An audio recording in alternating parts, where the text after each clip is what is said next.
Estou muito feliz de estar gravando aqui mais um episódio do Segundou com o CEO e hoje é um prazer enorme receber a Renata Afonso aqui, minha amiga e uma baita executiva, que fez carreira brilhante aí no segmento de mídia e hoje presidente da ViewMind e também acumula como presidente do Conselho da Unicef aqui no Brasil. Tá? A gente fala muito do Segundou com o CEO de trazer essa alegria no mercado de trabalho. Então, a gente até criou aqui o hashtag Segundou, que eu acho que as pessoas tinham que usar tanto o hashtag Segundou como o hashtag Sextou. Então, esse é um pouco do pano de fundo da nossa conversa. Tá? Então, primeiro, eu queria que você contasse quem é a Renata, para o público que vai nos assistir. Bom, Gui, primeiro, obrigada pelo convite, um prazer enorme. Sempre não perco a oportunidade de estar com você em nenhuma circunstância, se é no almoço, no jantar ou gravando um podcast, sempre é um prazer estar com você e poder de alguma forma bater um papo aí, te roubar por meia hora. Bom, me apresentar, meu nome é Renata Afonso, profissionalmente aí o Gui já fez uma introdução, eu sou presidente do Conselho da Unicef, estou em alguns outros conselhos também, sou presidente da América Latina da ViewMind, que é uma health tech americana que faz um traqueamento do cérebro através dos movimentos dos olhos.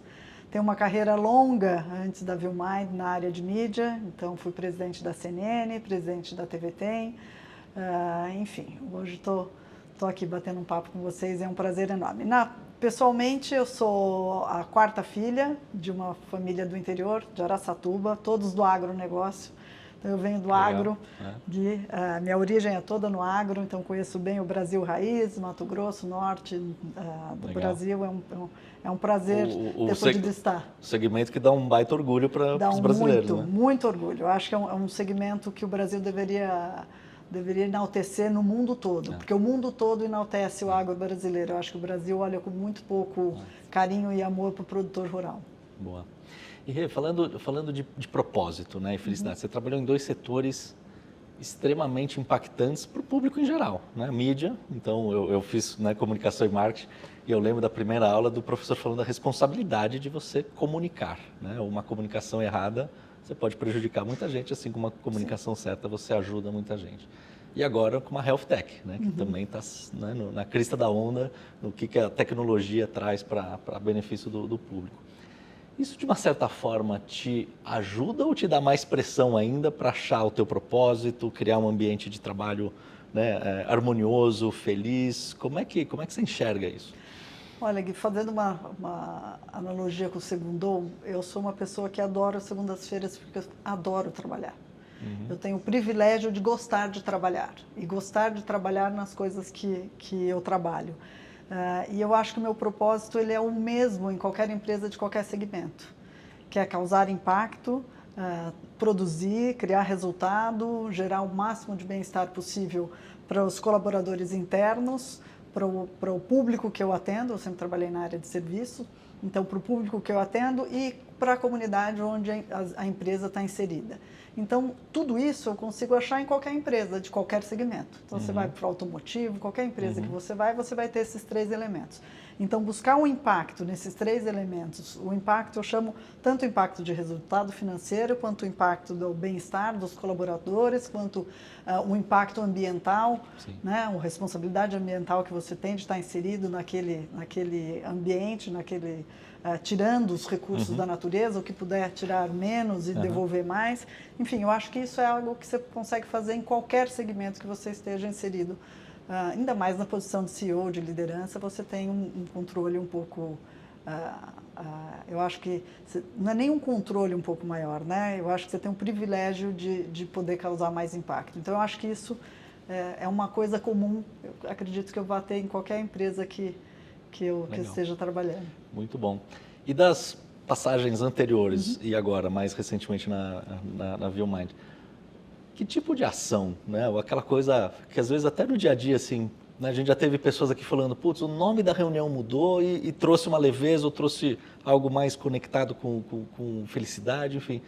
O que você pode citar de passagens anteriores e agora na ViewMind que vocês fazem, que você acha que contribui para um ambiente mais saudável dentro da empresa? Gui, eu acho que isso vem da nossa cultura, bem muito anterior. Eu acho que a origem vem da igreja lá atrás, onde ela segregou o que era alegria e felicidade de coisas que eram sérias. Então, na escola não se podia rir, não se podia se divertir, era lugar sério. Então, você ia para uma cerimônia religiosa, lá era lugar sério, você não podia se divertir. Então, tudo isso veio e transpirou no mundo do negócio como um todo. Então, você não conseguia, então, dentro de isso aqui é coisa séria, você não pode se divertir, você não pode ser leve. E eu imagino que isso veio, eu tenho certeza que isso veio à Terra, isso deveria acabar imediatamente em qualquer segmento que a gente que a gente esteja das nossas vidas, e eu acho que no ambiente de trabalho isso também. Então, um trabalho sério, um trabalho comprometido não implica-se seriedade no sentido de não ser divertido, de não ser leve, de não ser inclusivo, onde todo mundo se sinta bem trabalhando naquele ambiente. Então, eu acho que essa coisa sisuda, da punição, do medo, né, a gestão pelo medo, etc., eu acho que isso não cabe mais. Eu acho que não cabe mais e é uma necessidade urgente do tempo atual. Então, a questão de saúde mental, ela está presente, é uma situação muito triste. Na Unicef, inclusive, a gente olha para crianças e jovens adolescentes no mundo inteiro com questões mentais. A gente vê o turnover aumentando nas empresas por questões de saúde mental também.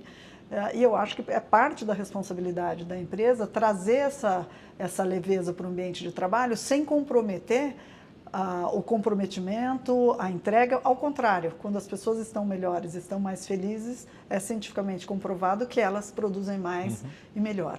Então, eu acho que a gente tem que sempre agora buscar isso e entender dentro do desafio de termos uma empresa multigeracional agora, né? Então, o que é bom para uma pessoa de 60 anos não necessariamente é a mesma coisa que é boa para um menino para quem está começando, né? Para quem está começando, desculpa. Claro. Então você tem aí um desafio. Desafio, né? Sem dúvida. Agora sim, tem, na tua percepção, tem ações, né, que são com resultado muito mais de longo prazo, né, e que é tudo que você falou, engajamento, etc., mas tem também muita coisa que a gente vê por aí que é um pouco, vou colocar um termo usual aqui, um pouco de espuma. Né? Você vê que a gente está amadurecendo, a liderança está amadurecendo nesse sentido, de tirar um pouco do que é espuma, aquela velha história, né? Tem um benefício aqui do escritório, o escritório legal, os famosos, né, as startups têm muito isso, né? O famoso tobogã, aquela coisa toda. Você acha que isso ajuda ou é um pouco de espuma? O que vale mesmo é a ação, o dia a dia da liderança? Gui, não dá para se ter um tobogã e não dar bom dia para os seus colaboradores. Perfeito. Então, eu acho que isso está no seu dia a dia, na assessorista do elevador, na hora que você entra no escritório. Quer dizer, eu acho que você ter toda essa casca, né, de marketing, que é essa coisa que é visível para quem visita e para o colaborador, ela é tangível, ela não substitui o intangível, que é um olhar cuidadoso, que é o entender as necessidades do colaborador, que é dar um bom dia, isso é responsabilidade nossa como CEO. Né? A gente tem um CEO que chega mal-humorado na empresa, a empresa inteira se reflete com aquela situação, fica todo mundo tenso, fica todo mundo nervoso. Então, a gente também tem uma responsabilidade de como a gente lidar com as nossas pressões e conseguir transmitir isso para os nossos colaboradores de forma leve. Então, isso funciona, isso é interessante. Eu acho que isso é uma mensagem e um símbolo super interessante. Então, assim, é ter a comida, é ter o bombom, é ter o tobogã, etc, etc. Isso é um tangível de um ambiente, de uma cultura que se quer, mas ela tem que ser muito mais do que isso. Ela tem que estar, de fato, e eu acho que isso começa na liderança. Eu não acho, eu acho que algumas coisas, eu acho que nós, os CEOs que estamos agora à frente de grandes empresas, nós estamos muitas vezes, quem não está se atualizando, está sendo forçado a se atualizar, porque vem uma geração que já não está mais se comportando e aceitando alguns estilos de gestão que não adianta, que não vai aceitar. Então, a pessoa tem que se adaptar a isso. Então, tem essa corrida de adaptação que o CEO tem que fazer, mas, ao mesmo tempo, eu acredito que o ambiente de trabalho, ele é de cima para baixo. Perfeito. Você falou muito de leveza, né? E eu tenho falado um pouco que leveza não quer dizer que você não está comprometido, né? Que dica que você daria, né, para esses líderes e até para as pessoas que estão assumindo hoje, né, posições mais altas, o como lidar? Porque, de novo, por mais legal que seja o negócio, né, tem a pressão do resultado, o mercado muda, enfim. Né, a gente brincou aqui da parte política, que a gente nunca sabe o que vem amanhã. Como que um CEO, né, ou alguém que está assumindo como CEO pode fazer bem esse filtro? Né? Que dica que você dá e que dica que você faz mesmo para você, para poder chegar o dia seguinte ali, né, minimamente leve, com um sorriso no rosto e não transparecer essa pressão do dia a dia para o time? Eu vou fazer uma analogia do esporte brasileiro do futebol. Vai na bola. Eu acho que esse é o segredo. Quando você cobra, quando você é duro, quando você é incisivo no que tem que se fazer, no que tem que se entregar e no desempenho, é difícil a pessoa não reagir. O problema é quando você vai na canela ou quando você comete falta.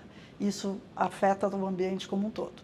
Então, você saber que na hora que você está jogando é na bola que você vai, fair play, está todo mundo dentro, e aí você tem que pôr pressão mesmo, a gente tem que entregar resultado mesmo, né? Eu acho que resultado ele transcende o financeiro, né? Eu acho que, eu vejo, por exemplo, na Unicef, a gente tem, são outras métricas de resultado, mas a gente tem que entregar resultado. Eu, como executiva, eu sou drivada por resultado. Então, está todo mundo sabendo as regras do jogo, está claro para todo mundo e é assim que tem que ser feito, e é para isso que você vai ser cobrado, para isso que você foi contratado e é isso que você tem que me entregar. Agora, fora isso, você pode fazer isso de forma leve, você pode fazer isso, você pode perguntar para a pessoa como ela está, você pode ter um olhar generoso para aquele colaborador, enfim, eu acho que isso não são incompatíveis as coisas, Perfeito. Elas são complementares. Perfeito. Fiquei curioso, você falou da diferença de ser uma presidente do conselho de uma Unicef. O que é tão diferente? O que você pode trazer para a gente de formatos diferentes de cobrança e de métricas? Eu acho que uma empresa como a Unicef é uma empresa internacional e ela segue regras internacionais. Apesar, como eu te disse, o resultado é o mesmo. A diferença é o que é resultado. Né? Então, o resultado pode ser financeiro, o resultado pode ser de impacto. Tá, claro. Então, e esse impacto também é diferente. Quando você gera dados, por exemplo, uma das grandes entregas mundiais da Unicef é gerar dados para políticas públicas. Então, quando você levanta informação e você consegue tirar um retrato do que está acontecendo com as crianças naquela determinada região, daquele determinado país, você gera políticas públicas a partir daquela informação. Então, isso é um resultado. Então você tem, e o que eu acho que muda muito de uma empresa, uma empresa com fins lucrativos, com crescimento, etc., da Unicef, é que as pessoas, elas têm um perfil diferente.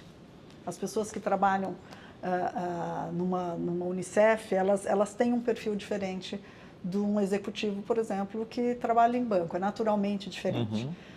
Eles buscam coisas diferentes. Tá, ok. O propósito de vida, o propósito de trabalho é tudo Exatamente. diferente. Fica mais fácil ou mais difícil? O que não tem julgamento. Tá. Não tem julgamento, porque as pessoas têm uma alta expectativa que às vezes elas se frustram por não ter conseguido aquele impacto que elas imaginavam. Sim. Então, quando você pega a Unicef, que é uma empresa enorme, internacional, tem uma série de regras que são mundiais na Unicef. Né? Você está abaixo de leis de cada lei de um governo. Então, você acha também que você vai entrar e criar um impacto muito grande e muitas vezes você não consegue atingir tudo isso.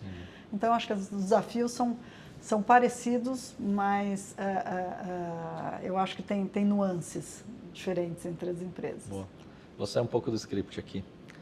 Falando de felicidade e o teu papel na Unicef. Nós temos aqui o Instituto Croma, né, que ajuda muitos jovens a se qualificarem para o primeiro emprego, né, jovens em vulnerabilidade. Olhando o papel de Unicef hoje, políticas públicas, enfim, tua projeção para os próximos anos, a criança brasileira, o jovem brasileiro vai ser mais feliz ou temos longos passos aí para eles serem? Olha, Gui, eu faço um exercício de ser sempre otimista.